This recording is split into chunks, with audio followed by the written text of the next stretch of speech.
Hi friends, welcome to smart வீடு சமையல். நான் ரொம்ப நாள் ஆச்சு எல்லாருக்குமே பேசி சப்ஸ்கிரைபர்கிட்ட. ஜஸ்ட்டு நான் நைட்டு டின்னர் தான் ப்ரிப்பேர் பண்ணிகிட்ருக்கேன். அது எவ்வளோ கஷ்டம்னு கொஞ்சம் பாருங்கள். ஆனால் இது ஃபுல் வீடியோவாக போட்டிருக்கேன். கஷ்டம்தான், கஷ்டம் இல்லாத எந்த வேலையும் கிடையாது. பாருங்கள், நானே ஒரு டென்ஷனில் தான் வேலை பார்த்துட்ருக்கிறேன். சப்பாத்தி செய்யலாம் அப்படின்ட்டு தெரியாதனமாக யோசிச்சிட்டேங்க.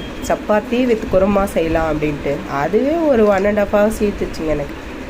சரின்ட்டு கோதுமாவை எடுத்துகிட்டு, பில்ஸ்பெரி கோதுமாவை எடுத்துகிட்டு ஒரு 3 கப்பு போட்டுட்டு நல்லா நெய் போட்டுட்டு கொஞ்சம் நல்லா சாஃப்டாக வரணுன்னா கண்டிப்பாக நம்ம நெய் ஆட் பண்ணணும். இல்லைன்னா எண்ணெய் ஆட் பண்ணணும்.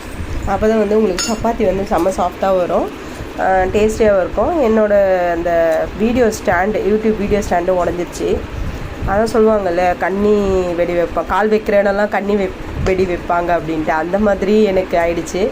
ஸோ அந்த வீடியோ ஏதோ இந்த சமையல் வீடியோலாம் போட்டிருந்தேன். அதுவும் என்னால் போட முடியல.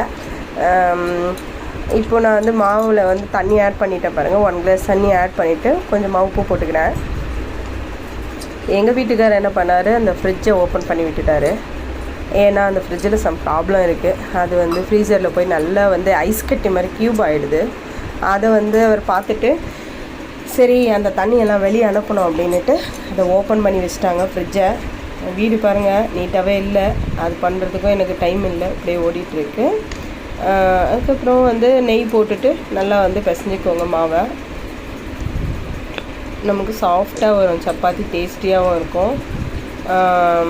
சரி, நம்ம எப்போவுமே அரைச்சமாகவே அரைச்சிட்ருக்குமே, இட்லி தோசை அப்படின்ட்டு கொஞ்சம் யோசிச்சுட்டேங்க. சரி சப்பாத்தி செய்யலான்னு. ஆனால் நைட்டு எனக்கு 9:30 ஆயிடுச்சு. வெளியெல்லாம் போயிட்டு கொஞ்சம் டெம்பிளுக்கெலாம் போயிட்டு வந்தோம். பாபா டெம்பிளுக்கு நேற்று தேர்ஸ்டேன்றதுனால பாபா டெம்பிள் போயிட்டு வர்றதுக்காட்டியுமே டைம் ஆகிடுச்சு. அதுக்கப்புறம் எங்கள் பையன் வேறு சூப் வேணும், அக்காவுக்கு வாங்கி கொடுத்தேன், எனக்கு வாங்கி கொடுக்கல.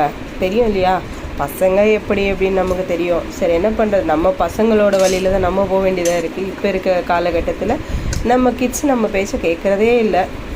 யார் தான் நம்ம பேச கேட்குறாங்க, அப்படியே தான் ஓட்டிகிட்ருக்கோம் வாழ்க்கையை. ஸோ தேங்காய் எடுத்தேன். தேங்காய் ஃப்ரிட்ஜில் வச்சுருந்தேங்க. அது சரி எடுக்கும் போது இந்த கரண்டி ஸ்ட்ராங்காக இல்லையா, இல்லை தேங்காய் ஸ்ட்ராங்காக இருக்கான்னு தெரியல, கரண்டி உடஞ்சிருச்சு. சரி ஓகே, கரண்டி எடுத்து எப்படியோ க்ளீன் பண்ணி அந்த தேங்காவை ரெடி பண்ணிட்டேங்க.